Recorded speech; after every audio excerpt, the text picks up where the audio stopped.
The arts, I feel like in an Asian community, sometimes your parents just want you to like study really hard, go to college, and become a doctor, a lawyer, engineer, something like that. Yeah. And so I feel like even though I had this passion for the arts and theater, back of my head was always like, I have to study to get into a good school and get a good job. Like I was probably like looking into becoming a lawyer or something like that, you know? But obviously it was defined by who's more talented, you know? But everyone's talented at that school. And then it's just who is like mainly character energy. My point is that I wasn't like the main character. I'm not that I was craving for it either. It was just I was never cast in those roles. And it's always someone who's not someone like me, or like who's black hair, brown eyes, maybe. So is that kind of what made you feel like maybe you should pursue something else after high school and not go down the actor route?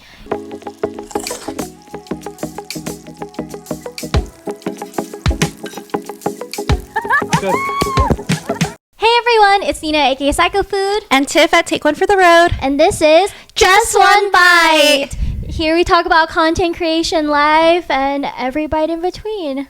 And we are going to talk about dreams today. Yeah. Dreams that we've maybe let go of, and maybe dreams that we still have for ourselves in the future. Yeah, because I think we really aspire for things, but life just changes, and so some things that you might dream of as a kid, it's so different than now. Yeah. And right before this episode, Tiff and I were just like talking about how we actually had a similar dream as kids where we wanted to be like an actress. Yeah.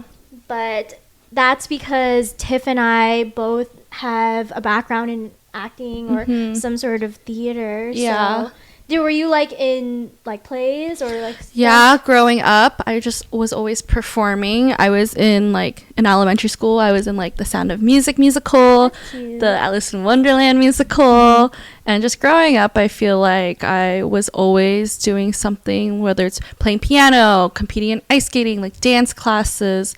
I was always in front of an audience, and I really love that. And at the summer camp I volunteer at, I was always helping with writing scripts for like the little skits we would do, things like that. So I just love putting on a good show. Yeah, I think it's being in front of people and making them feel entertained. I think that's what was something that excites me, and then maybe like you too, like the people around.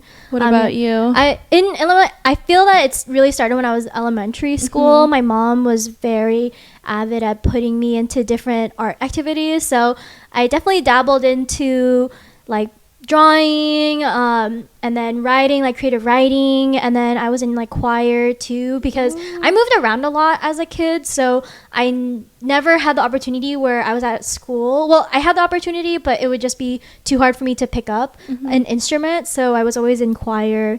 But when I was a kid, they had drama classes in like elementary school, and so my mom would put me in those just to, and I maybe because I wanted to do it, but I liked performing on stage. And I was I think the earliest play I could remember was me being a captain of a pirate ship, and it was elementary school, and I remember it was with me and my friend in elementary school, and she was my vice captain, and we were just leading the ship. So that's my earliest memory. But I think because I went to a lot of acting classes, I continued to pursue that moving forward when I had moved here to California. And I was doing more class like workshops, because when you're in elementary school, it's just like fun and games, like you play like you play Mafia, and then that's where you're pretending to be someone, a character. And I think that helps you like have a guidance of something, like what you're saying, I guess, a character. And then when I moved here to California, there's a lot of opportunities for like artists and stuff, and especially for like young kids. So when I moved here, I was in a lot of those like TV and film like classes, and like they're prepping you as like kids to do like commercials and doing like things for like just with very short scripts. And then I kept going to this one Orange County like acting studio place, and then that's where I started doing a lot of like script writing too. I started doing like more lengthy scripts and doing like script reading, and eventually doing more like method acting. And then I even went to South Coast Repertory for a while, where I had more formal like theater training.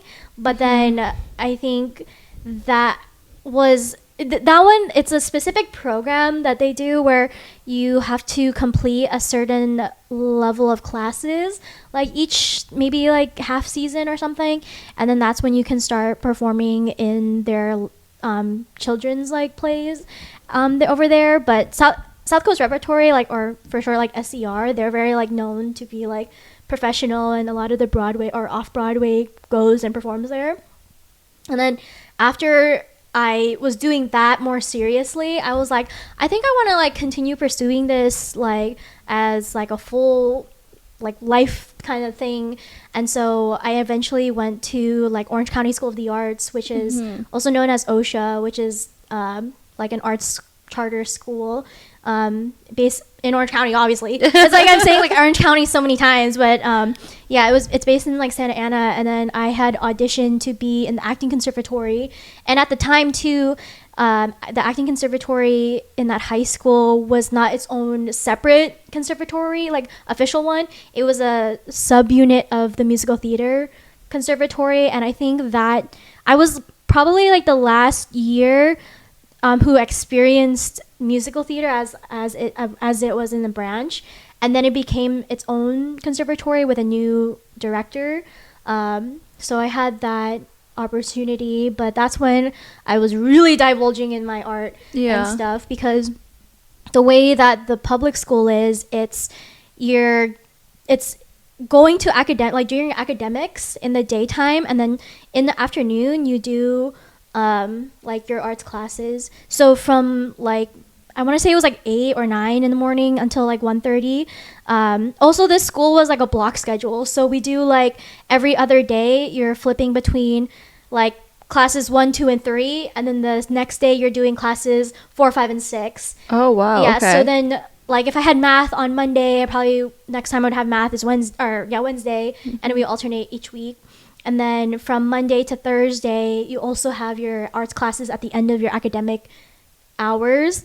And yeah, that's like a block. I guess that's considered block schedule. Some people might know it as like, if you had a school and you had like blue and gold days or something, that was another. Okay.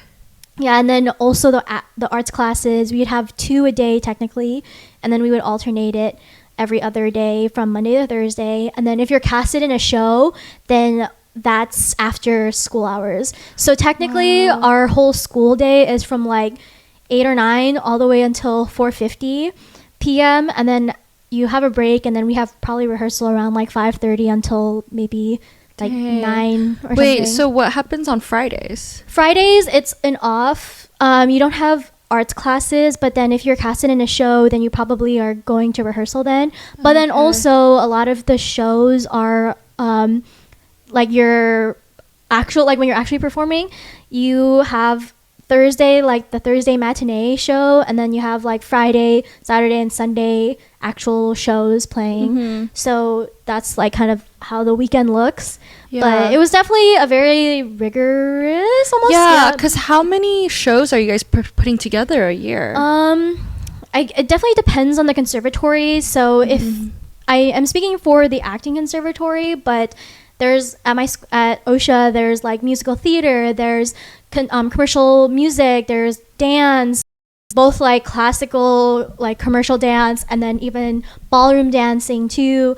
And then there's like the creative writing, there's the film and TV, there's the like people who play different instruments, there's different I forgot what they're called, but I want to say it was like symphony or something, I don't know.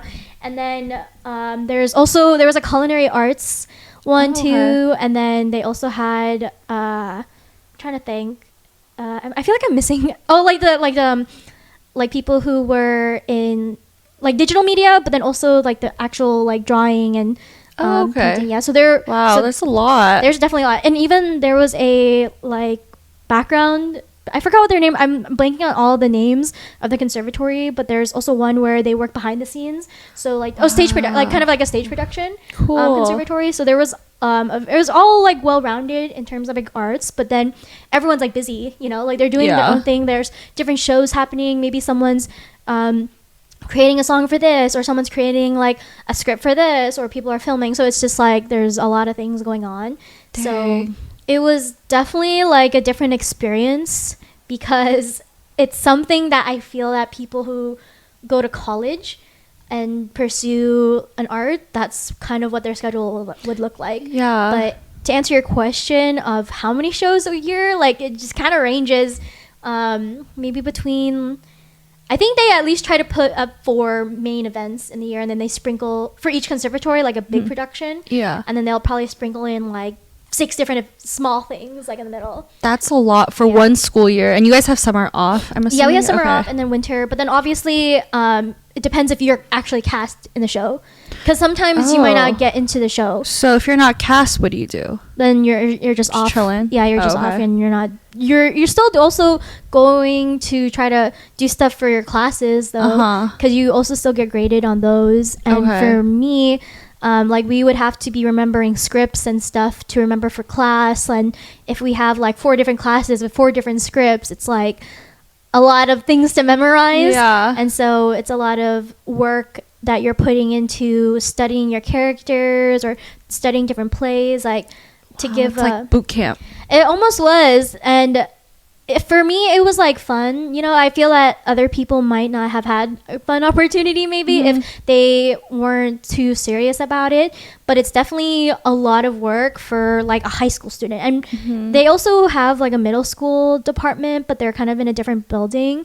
But I only went there for high school. So it was just, there's a lot, because you're still doing school. You're still doing stuff for class. And it's not just fun like mafia stuff like I was saying for like elementary school. It's like my classes were like, oh, we have to study Chekhov, who's like a very famous like playwright, and then like of course like Shakespeare, but we also have like Greek theater, which is different, and then we also had like math work, or we have like movement work. It's there's a lot that goes into it. And I think if you're not familiar with that, you're just like, oh, it's just like you're memorizing some lines. But no, there's like, I feel like it was so much like work, but I think it was fun for me, because there's an actual curriculum, right? It's there's a curriculum, like acting where you're memorizing script and performing, and that's it. It's crazy, because it feels like you had 2 different types of high school curriculums in one, because you had your normal one that you kind of need to, you know,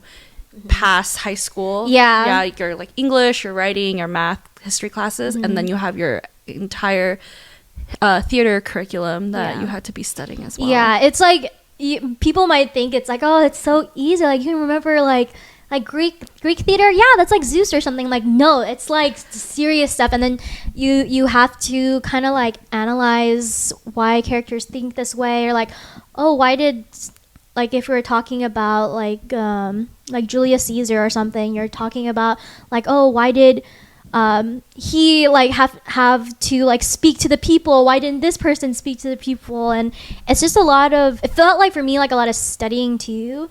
But it's interesting if you're like really passionate. But I think as I got closer to the end, graduating, it was pretty like draining, and that was already my 4th year being in this school, and I was already seeking other opportunities of what I would want as a person. And for me, I made the decision that I had more potential than just being like an artist.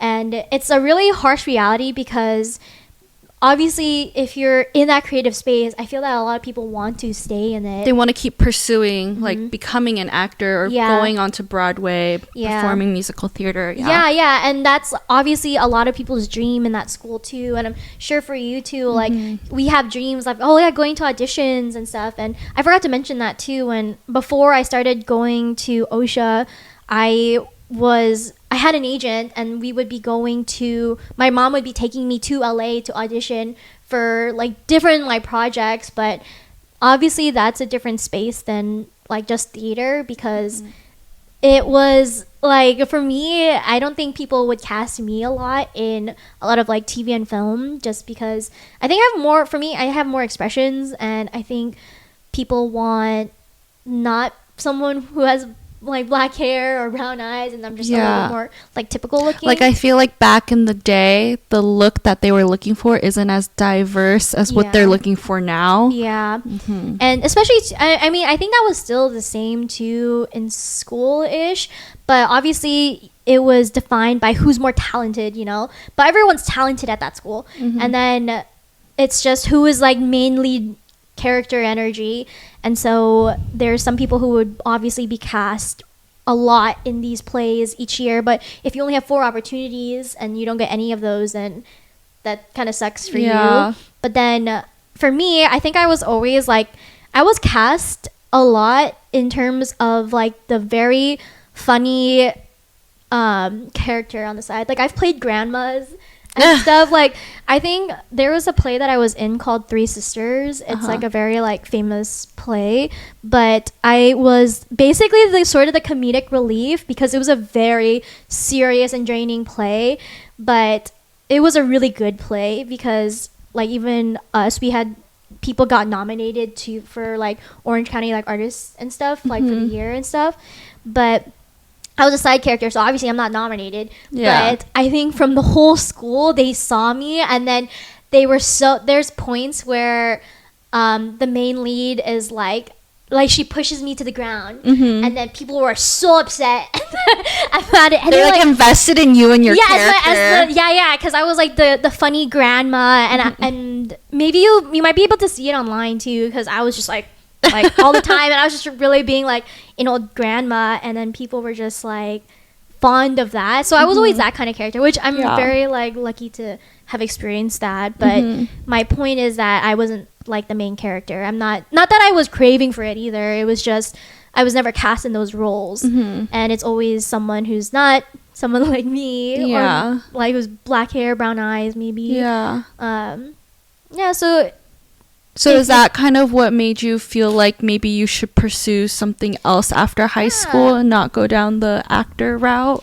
Yeah, I also think that I had experienced some sort of burnout towards the end, because it felt like what I imagined what college would feel like if you were pursuing theater then. It's basically the same thing. And when I would look at the curriculum in college and what kind of classes they take, I'm like, oh, that's kind of the same thing that I took in high school, but obviously like more advanced and stuff. But for me as a person, I also wanted to like study business, and I'm like, how do I take my acting elsewhere? And also, fun fact, my last year of OSHA is actually when I started my food blog in 2017. Way. So I think because I had dabbled into that, I started becoming interested more in like photography and film. And then for the acting conservatory, we're always in front of the camera, or we're mostly on stage. So they didn't, at the time when I was there, they weren't doing a lot of TV and film and stuff.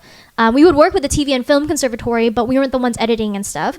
So for me, I learned all of that, and then like on YouTube, and I started kind of experimenting with pictures, how to edit them. And then post high school, I started taking like editing classes, which I kind of had some familiarity with it, but I just dabbled into more like with Adobe Premiere and stuff. And I started taking classes, like small electives if I had more to take it in college. And I started doing like video like editing, and so that's not training that I got from school. Like that's self-taught. It's basically self-taught, and I really didn't learn that. But and like not to like be bad on like that conservatory, but at the time we just didn't have that because we were busy doing like character work and stuff. But yeah, I think I started experimenting more with like creativity, and I wanted to see where my creativity would lead me. And yeah, I think in college though, I think you are also pretty expressive. So I hope maybe it's also good when you're like networking in college. I also think that if you're giving presentations, I was actually always good at that. Same. Yeah. I feel like because we have more outgoing personalities too, and we're not afraid to put ourselves out there, kind of like make a fool of ourselves. And I Yeah. think that's probably why you got casted in a lot of those types of roles too, is because you're just like so quirky and so Yeah, I was unique. definitely the quirky one because I think everyone was always so sad. I'm like, Yeah. I can cry if I want to, but I don't want to cry. Like, it Yeah, brings you down. And, like, yeah. I think it's easier for young actors to stud or to portray something sad, which is kind of weird because not everyone has comedic timing. So I think that's not that I'm like super expert at that, but I think we both have a decent I think sense we could around do like it. comedic timing. Yeah, Yeah. because I feel like things that I was casted in, like think about it.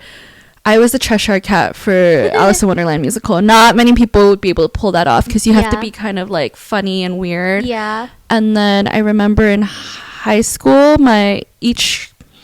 every year our class would put together every year the school puts on a talent show. Yeah. And then my class, we would come together, put on some little act that would maybe require some acting or things like that, performing. And I remember a few times I would get casted as like some of the characters that would introduce the act or like the story behind it. Yeah. And it was always like some funny weird character, or even just like we used to do this thing called International Day. Oh yeah, every I year. did that. I did that in middle school, but Yeah, so it's like a day where different like clubs of different cultures would come out, and also like each class, each grade would come together, put on an act, and I would do that with my class or whoever's interested, and we would like do some sort of performance and That's things like cool. that. So I like doing that. But yeah, I feel like I would try to audition for like actual yeah, projects, and then I wouldn't really get it. But also at the same time, I feel like around that time I was really busy with extracurricular activities. And coming from an Asian family, I'm sure a lot of people can relate, where you know your parents obviously want you to prioritize your education because they want you to become, I don't know, like doctor, they want lawyer, you obviously to have Yeah. all the things you need, yeah. but Like theater, the arts, I feel like in an Asian community, sometimes maybe it's different now, but you know, yeah, over a decade ago it was different, where for I would say most Asian communities, your parents just want you to like study really hard, go to college and become a doctor, a lawyer, engineer, something like that. yeah, And so I feel like even though I had this passion for the arts and theater, back of my head was always like, I have to study to get into a good Yeah. school and get a good job. Like I was probably like looking into becoming a lawyer or something like that, you know? So I felt like I never really got the support of like following my dreams. but it's also rough out here, like in LA and stuff. Yeah, because yeah. everyone here, they're probably like I think too back then there wasn't a lot of Asian representation. I think now there's kind of A lot with like Simu Liu and Yeah. like the Like- Crazy Rich Asian, Yeah. Wong Fu, you know, Yeah. it's different. I literally grew up with like Wong Fu, and that was like my only outlet, and I couldn't relate to anyone really in school. Yeah. About it, so it's hard to kind of see how there wasn't that much opportunity to like make it big or something, and we are having to figure out other things to like make us feel like we like succeed almost. Yeah. So I feel like that's kind of where I had to put my dreams aside and just Yeah. focus on school, especially because I went to a very academically challenging and Yeah, competitive same. school. So yeah, I just did that. I know like when I was younger though, I went to some like casting call thing, and I guess the agency that was running it really liked me. They called my parents and they wanted to like basically have me enrolled in their agency Yeah. like Yeah, program, there but I think it was just really expensive, so it wasn't really worth it. You had to pay? Oh wait, like they wanted you to pay for their class, their specific teachers and Yeah, classes, yeah. because they saw like, because my sister and I both did it, but they only called me back, Yeah. but it would still require money, so it was like Yeah. not really worth it. Yeah, there's some things out there that are like that, which, you know, technically, like if you have representation, you don't really need to pay. Exactly. Yeah. But these people, they were sneaky. They had a pamphlet saying like, oh, we worked with all these people that got casted on Disney Channel. We represent them, da da da da da. Yeah, and then they hide it being like, oh, it's really exclusive, and you'll get one-on-one training with your talent. And technically, you shouldn't really be paying for like you your shouldn't. Yeah, they only really get paid obviously if they get if you get a job. Yeah, and then they take like a 20-30% cut. Yeah, but if you have to already pay up front but you're not casted in anything, it's like it's a scam. Yeah, like I'm not, maybe maybe we just don't know like other people, maybe they've done much success, because I think I've seen maybe some of them that are like they have really cool like child stars maybe, but I also don't know what that line it's is. Very I really rare. I think they just obviously put their biggest stars on the pamphlet, but it's like you also don't know if they already changed representation. Yeah, and they're just like leeching off. Exactly, they're just using their name, right? So so I did that as a child too. I just like to perform and stuff, and I think in college, I've obviously had to go down a more practical route. Yeah, we both did business. Yeah, so I did econ accounting, which is not sexy. I'm not great at it, but I thought because we didn't have a business school at my school, I was like, that's the closest thing. But I was like, but I still wanted that creative outlet. So I minored in theater. Yeah. So, and my favorite classes were like actually the playwriting classes. I didn't know I liked playwriting so much. I think growing up I really liked creative writing, but I lost that in high school, and then I found it again in college. And it was really lovely. And then I had this one professor I really liked. He ran the playwriting class, and then he also ran this class where we would perform skits, but it was like skits that were like we would basically get in a 12-man van. It was like a 12-person class. We would be rehearsing these skits during the week, and then we would take a 12-man van and go to the different high schools in like the Santa Barbara, Ventura County area and perform it at these high schools. And basically these skits were, telling the story of like, don't do drugs and use protection when you're like, boinking or stuff. But, so I thought that was really fun because it gave me an opportunity to perform and also write skits and things like that. So I had like a little taste of theater. Yeah, which is good because I think that it kind of opens you up in a way that you're exploring yourself, like what's your range of emotion, because as people we tend to hide our emotions and we don't display them because that's a sort of protection. And I was like hoping, like that was my hope in terms of maybe I don't have to completely let go of my dreams of performing or being, being an actress one day. So I did do a little bit of that.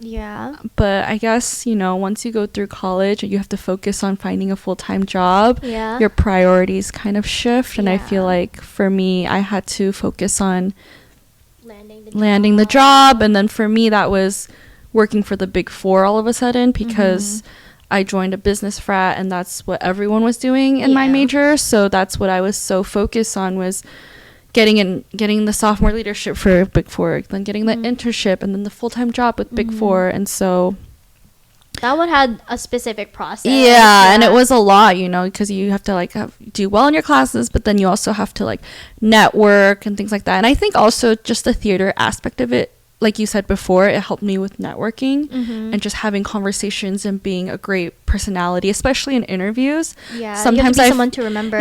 Sometimes I feel like I'm a personality. Which is a good thing too, because also if you display yourself in a certain way, I think that definitely helps you, because that probably gets the interviewer like a gist of who you are and how well you would probably communicate, which sounds simple, but it's a skill that not everyone has. And honestly, things that are technical can be taught, but personality can't be taught. And that's what I've learned through this process too, was these interviewers, they were looking for someone that, like, because a lot of these types of work, you're working in a team, right? So they're thinking, can this person work on a team? Will people like working with them? And you can also tell if the way that they talk, if they kind of lead the conversation, because that also kind of displays like leadership skills. Qualities. So I think Yeah, we probably have kind of similar backgrounds Yeah. where we were like that, because I, even from like an early age, I wanted to be like a president or a leadership of some sort. President Nina? Yeah, not like of the US.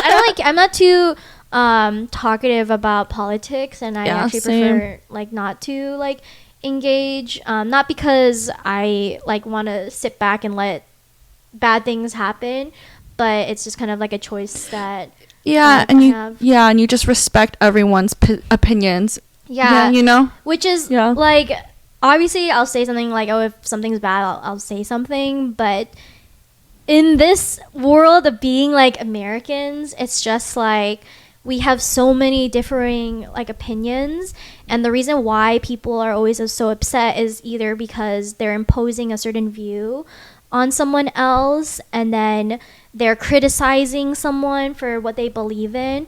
But my logic is like, well, how come you can't just accept that someone believes in what they believe and be okay with that, and be okay with it? Like, obviously there are some things that are like really like messed up out there, but it's not like about like being like black or white, you know, and it's never like always like it's more complex. It's very like complex, but yeah, I think if you have the acceptance, like, okay, like I hear you, like I understand where you're coming from, and if you're able to like set your views like aside and see like what's right and what people are thinking of, I think that's acceptable. But if you're like raging for your like against someone or whatever, I'm not someone who condones violence, but anyway. But either way, it's just like, also there's like a very fine line, but yeah, no, I agree.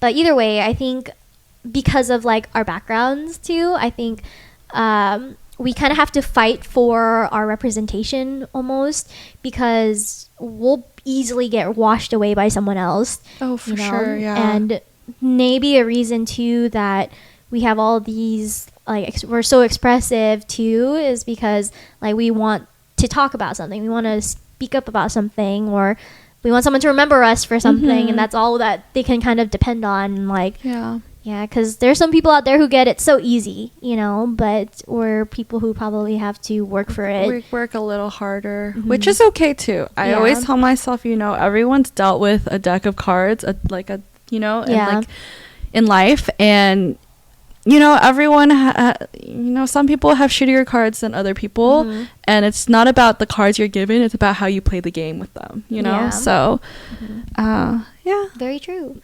So I guess if, let's say, like if acting like didn't like work out really for us, what would be a dream that you have now that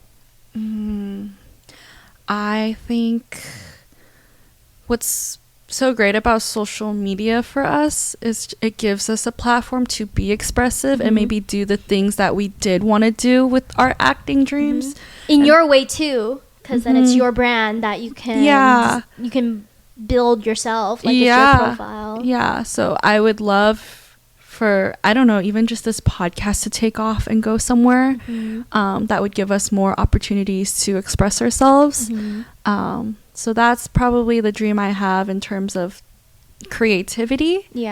And then for, I would say, my personal dreams, I don't know. It's hard to say because I always had the dream of I would buy myself a house by the time I was 30. Now 30 has come around. When you live in LA, those dreams are not as attainable with the housing market prices. So I think my dream is to just own my own house and be able to say like, it's mine, you know, I bought it with my hard-earned money that I made.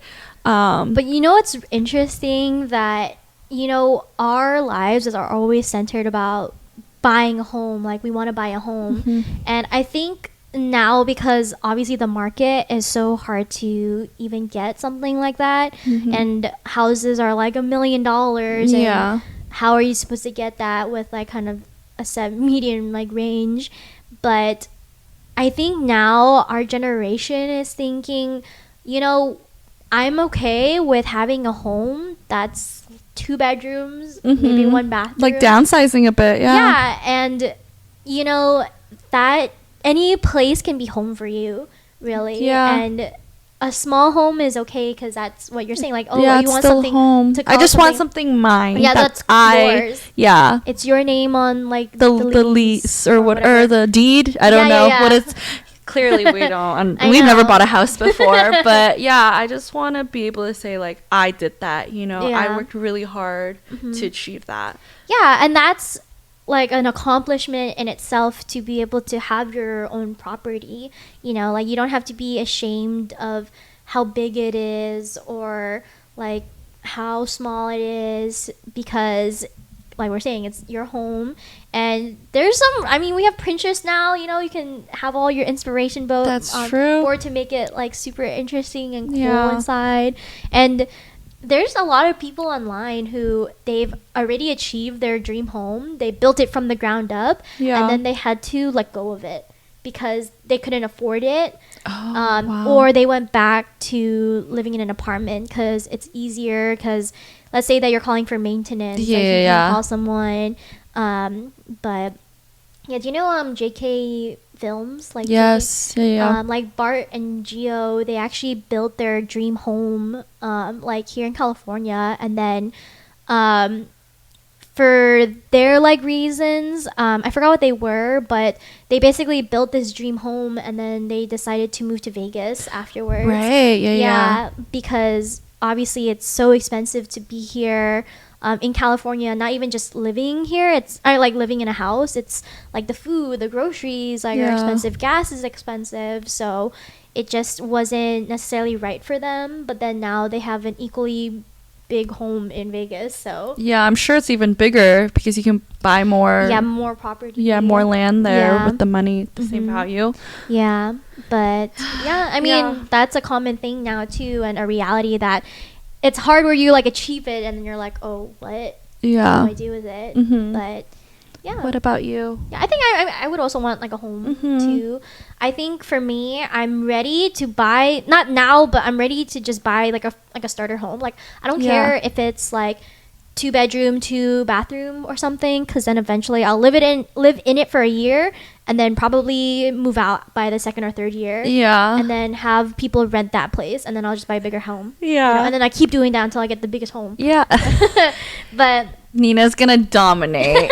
She's gonna have the biggest home on the block. yeah, but I'm still trying to reach that too, because Yeah. that's a dream. I'm okay with having a condo that I can buy, or Yeah. I can have a townhome that I can buy. Yeah, just something to call home. Yeah, so especially if it's in a good area too. Yeah, that's so important now. You have to think of, obviously, I'm assuming you might want to like raise your family in a really nice area, and you know, you want to keep in mind like school districts and things for your future kids. So Yeah. there's a lot to consider when buying a home. So there's that too. You know what I'm thinking? What? For us, for like, you know how we kind of had to let go our dreams of being actors? What if we just had like, we brought that dream back for us? Yeah, what are we doing? I don't know. 2-woman show? I'm kidding. Yeah. Wait, actually, Why not? This is literally already Because, the show. yeah, this is already the show, but wouldn't it be amazing if you and I achieved our dreams of being actresses, but whether it's like guest starring on like a TV show or something, and like we know. got those opportunities because of social media? Because I feel Yeah, like there's- you and we get reached out to. I mean, even just today, remember the email I got from a casting I know, she literally got an email from like a casting show associate producer, be like, "Oh, we thought you'd be a good fit for this." Like, as like a contestant. yeah. And then like a couple years ago, remember I got someone reached out, a casting producer interviewed me for The dating show? yeah, like a foodie dating show. I don't think it ever got picked up because I know. never heard about it again or saw it on TV. But what if this podcast, it like brings it home, like brings it full circle for us? And you and I are always doing, like, we're just like in our wigs doing funny things anyways. I think we like having our creative juices flowing because we just want to create. And this is I feel like that's a good dream, because you know, low-key, like one of my dreams too is to like be like a voice actor, but I don't have any training in that. Wait, I took voice lessons. I know, yeah, 'cause before of your- COVID, but yeah. then because I ended up doing social media because it just paid off more. But Like I low-key want to like like be a voice for like a character or something, because You should. yeah. What's like the best voice you can do? Can you do any Dude, I really think my impressions? voice is a joke. Your voice is so cute. I think I could see it on like a kid show, kid cartoon. Yeah. I really want to be in an anime or something. Like, I think I'll you do could the do English it. dub, but That would be unfortunately- perf for you. Oh my gosh. We should manifest. We'll be Yeah. on a show. We'll Did be on I a ever show. tell you I was supposed to be on NCIS? What? Okay, so NCIS is like my favorite show. All my friends know this, but basically I signed up for background acting, central Yeah. background, whatever that website is, years ago. Backstage. Yeah, backstage. This was probably 2015, but I was interning that summer for EY. Oh. And, you know, how you do in this internship determines if you get a full-time job offer at the end of the summer. I get a call from the background central acting casting thing, and they said, we saw your profile. We'd love to have you come in and Wait, be... from Take One for the road, or No, this was before my food blog. This wait, was... what profile were they looking at? I submitted like, for your- background central Okay. acting, whatever it's Okay, I see, I called, see. so that, you know, they usually cast background actors for really well-known TV shows. Like, Mm-hmm. I have a friend, he used to do it. He would always get cast as like a terrorist for these shows. Oh It was my kind of God. funny because he's like, I know, like, I love the guy, and he was like always so funny and stuff. And I Yeah. was like, but when they probably put him in costume, he played looks like, serious. Yeah, he's like super serious, and he would just like play these terrorist roles, which my were gosh. pretty impressive. But they were like, yeah, we're casting Chinese hostages for NCIS, and Oh we my want God. you. And I was so bummed because the time that it would be for filming was during my internship at EY, and I couldn't. Ooh, And I yeah. think I was too scared to call in sick because I was so determined to get this full-time job offer. So I had to decline. And then months later, I see the episode. And I know it's the episode because they had Chinese hostages, and one of the Chinese hostages happens to be another one of my friends who also was Oh into my like background gosh. acting. Yeah. And I was like, dang, I could have been on my favorite TV show of all I could time. have been a Chinese hostage. I could have been a Chinese hostage. My dream role. My dream role. Oh my So I gosh. like, but yeah, you know, so Yeah. it's like that kind of ties in on I had to let go of my dreams to pursue my career, which Yeah. obviously, you know, Yeah, it's like the harsh reality, and yeah, As that's like much what as- pays the bills, you know. yeah, and it's so sad that we have to think that way. Like, what's to pay the bills, and oh yeah, I have to sacrifice my dreams. Like, oh, like it'll never happen to me. Like you're so prone to think negative at that point. I know, because I think if I was given the support, like, you can do this, you got this, I have the drive, you know?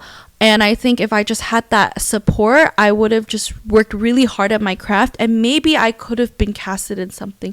Maybe I Bigger, could yeah. be big in something. But because I was raised to think, you know, you have to go to college, you have Yeah. to study some sort of Like some STEM yeah, type serious, of thing, yeah, or yeah. you know, or like business. So I don't know. I sometimes wonder how my life would have turned out if I pursued theater. Like, granted, I'm so grateful for the life I have right now. You know, I have a job that pays the bills, and then I get to do this on the side with you, which I love. But sometimes I do wonder, you know, Like, what is like out there? What could we be doing? 'Cause- yeah, like, would I be on stage on Broadway? Would I be in a TV show? Would that Chinese hostage role have led me to be another Chinese hostage somewhere? Or like, my you know, you never know. So like, maybe I could have gotten some sort of role on NCIS. I don't know. Like, I'll never know, but that's why I'm like, maybe I should bring that dream back now, even though I'm older. Yeah. I mean, like, I feel like with this podcast, like, what I kind of dream, like, I think it's so cool that there's a lot of creators now who've gone really big, like Emma Chamberlain and stuff, where they, or like even Call Her Daddy and stuff, like, and what's her name? Drew, the one who had an issue with that one podcast. Drew Ruffalo. Yeah.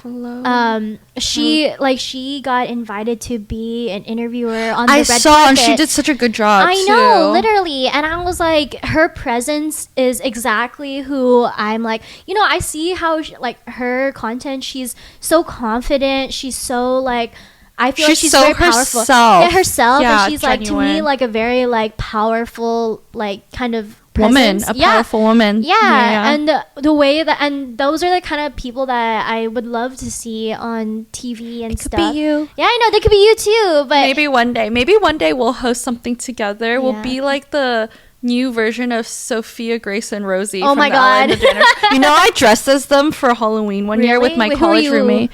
I was Sophia Grace, and my roommate was Rosie. Yeah. Rosie's the blonde girl. Yeah, right? yeah. Because I was always just like, I'm more out there than my roommate is more introverted. Yeah.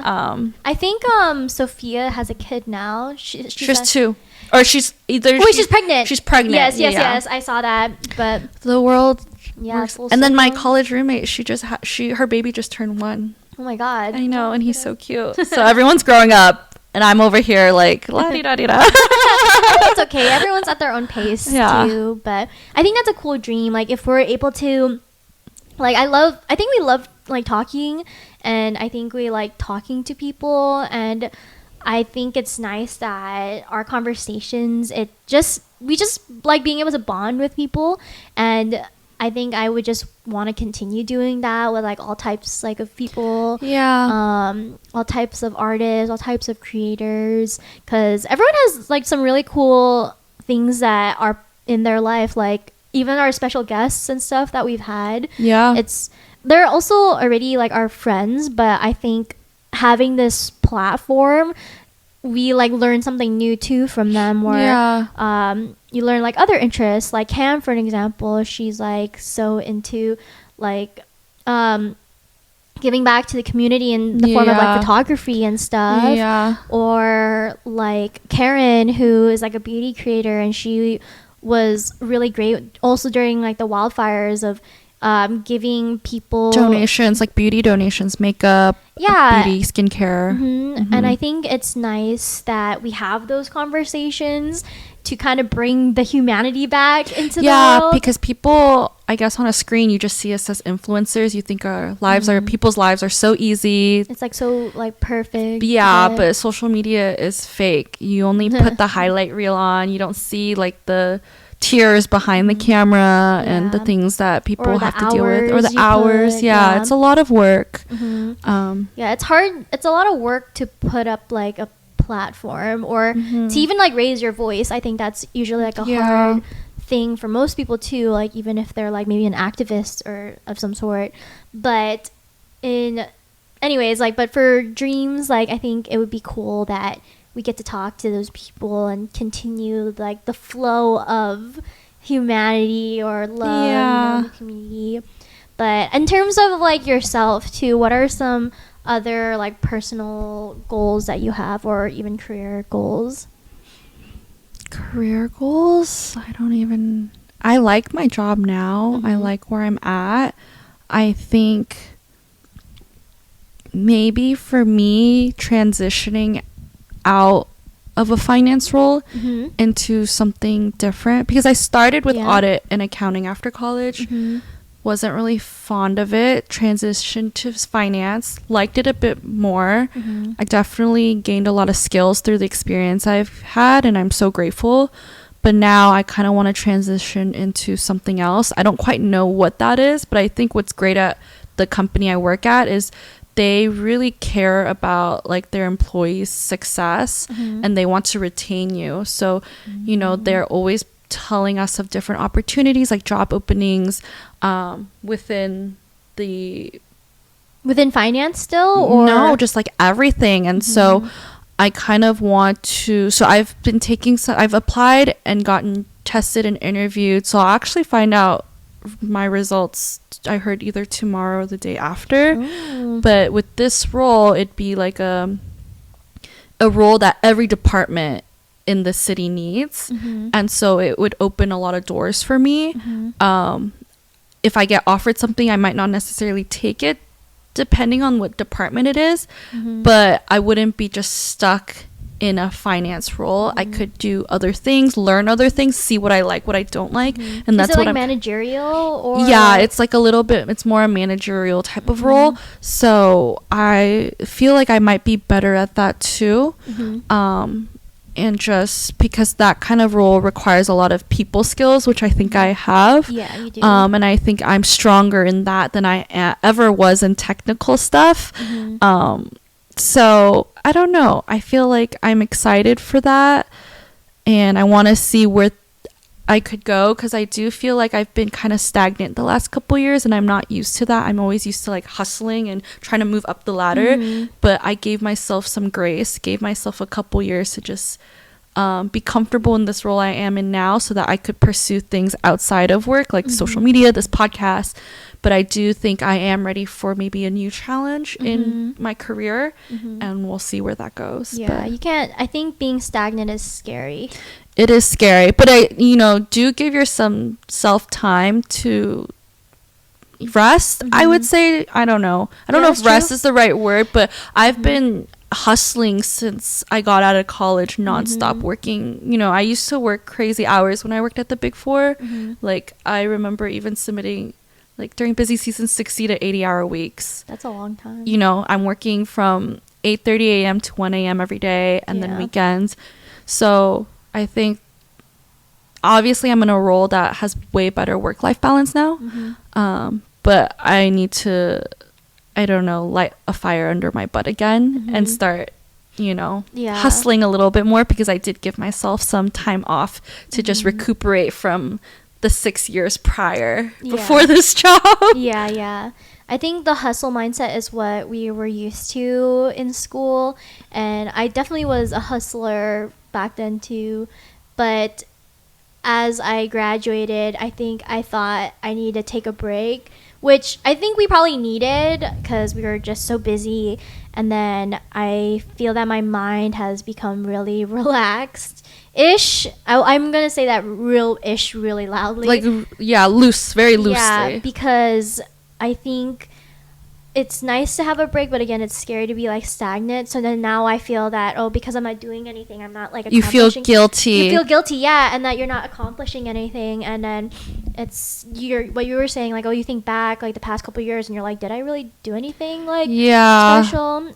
But then you have to like adjust your mindset, because then I take a step back and I'm like, well, I accomplished these things, maybe not in my professional career, but maybe in my social media career. I can check off all these boxes, and I should be proud of myself. Yeah. So I think it's just hard, because we're one person and there's only 24 hours in a day, and we can't, there's only so many things we can do in a day. And have you ever seen that Venn diagram where it's like, how there's 3 circles, and they always say you're able to achieve like 2 out of the 3, but like the circles, the circle, because like it's like the circles overlap, and it's like either you is it a Venn diagram or the other? It's like a Venn diagram. It's like right, like it's the two. Yeah. Okay. Is that what it's called? Or 3, something like that. Okay, it's like the circles, I get it. right? But they're always like, let's say one circle's like sleep, and one circle's like relationship, and one circle is like something else. I don't know, either like like I don't even know, health or whatever. But it's always like you're only able to like do well in 2 out of the 3 areas, because there's just so much going on in life. And so you'll thrive in those 2 areas, but you'll sometimes neglect the third circle, know? So that's kind of how I feel like my life always is like. It's always constantly changing, because I'm prioritizing different things. Yeah, and it's hard because it's like you would want a job that you're like super passionate about, and I'm actually jealous of those people who are able to do something that they really like, and me too. They don't mind like going to work for it, because they wake up every day excited to go to work, and I'm like not the same way. Yeah, they're just like ready for like the next challenge, and it's like they're confident in doing it, but then it's I think it's hard to find the balance between something fun, creative, but then also pays the bills, because it's weird that you can't have all of them at the same time. But I think if I had it all, it would be like, I would want to be like I would want to be a full-time creator, maybe, which is not a realization I had like before. I think I always wanted to have my own like marketing agency, which I kind of do. I could see you running a marketing agency one day. I would say that was a dream of mine, but then I think I actually don't really have that dream anymore because I'm a little burnt out, like being like working in an like especially agency. because you do social media for work and then you have to work on your own brand. It's just a lot, and then you end up neglecting your own brand because you're so focused on all the other brands. So that's the only thing why I don't think I would pursue like my own agency necessarily. I think I think I can do it, but for the long term I don't know if I would want to, but that's just how I feel right now. It might change. I think actually like consulting would not be a bad thing. You'd but be good at it. I also think that I would have to have that marketing agency kind of background before I do consulting, because it's like, what would you consult if you didn't have any examples? Like, but I mean, I think your agency experience now has helped you in that area, because I feel like you do give really good advice to brands. I think if it was for brands or even like creators, like I think I would want to do like consulting, but I also feel that because I'm neglecting my own brand, that what would I have to show or give if like the strategies that I'm doing is not working? So, but either way, the idea is just to have like more conversations like with people, and I work definitely well with people, not necessarily clients. People. But and then we talked about personal goals. It's just like having a home. But any other personal goals you have?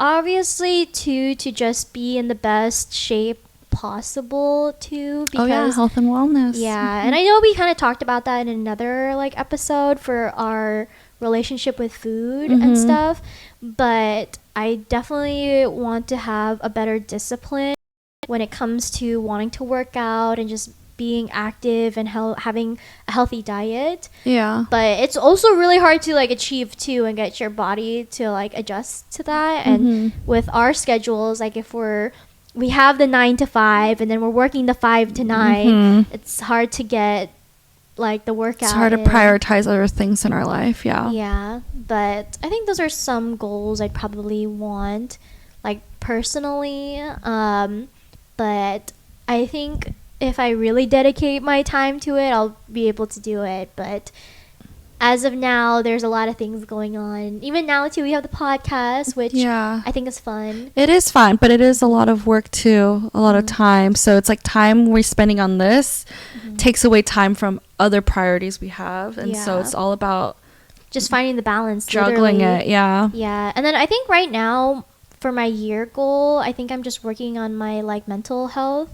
And because if I'm not ready like in mind, it's just hard to focus on anything else. And I'm trying to find that balance of being able to have my personal life, protecting my mental health, and then working and then doing my stuff like creatively.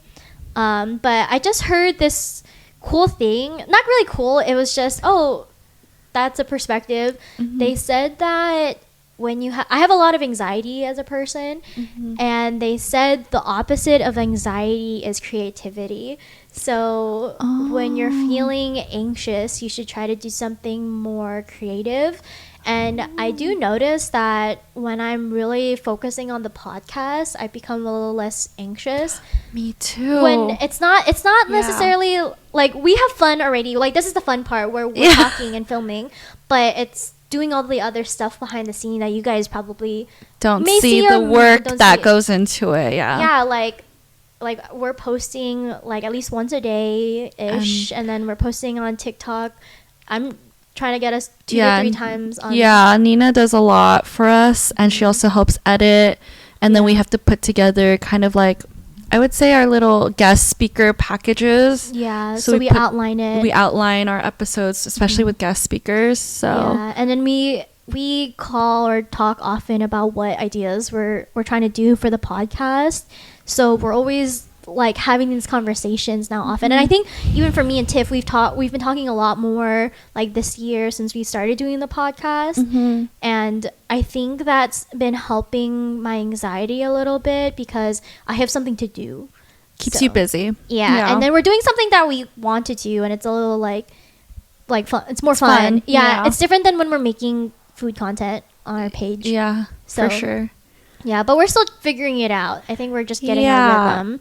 Yeah, so yeah, hopefully you guys have been enjoying. Yeah, thanks for supporting us, guys. If you're still listening, we appreciate it. I'm sure they're still listening. Like I'm really happy when people, like some of our friends too, who've been talking to us and giving us feedback about our podcast. Yeah, I love that they're like, I listened to it on my drive to work today. And I'm like, thank you for supporting. Yeah, and I was kind of surprised too that like even after our first episode released, I got a lot of texts from friends that were like, oh, like I really like enjoyed listening to you, and I really liked what you had to say like on episode 2 about this, and I was nodding and agreeing to and I was like, oh, you guys listened to it. Like it makes us really happy. And it's not to talk down on us, it's just like we already know like most people, they're not able to see like the content, like most people are not watching our stuff. Let's be real. So the people who are,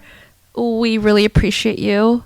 And it's giving us a lot. It's giving us a lot of like confidence to be able to talk and voice our opinions and stuff, and it's just refreshing that we're able to have different types of conversations and not just about food. And I think too, like talking through things, like it helps our thought process on other like issues, and I think it helps promote, again, like conversations about topics that maybe people are not comfortable with talking about.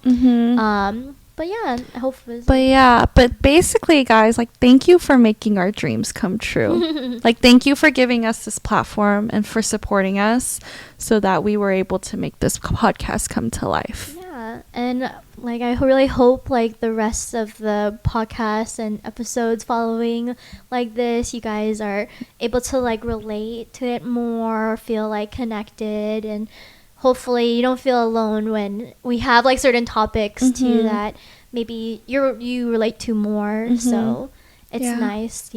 But let us know if there are anything that you want us to talk about.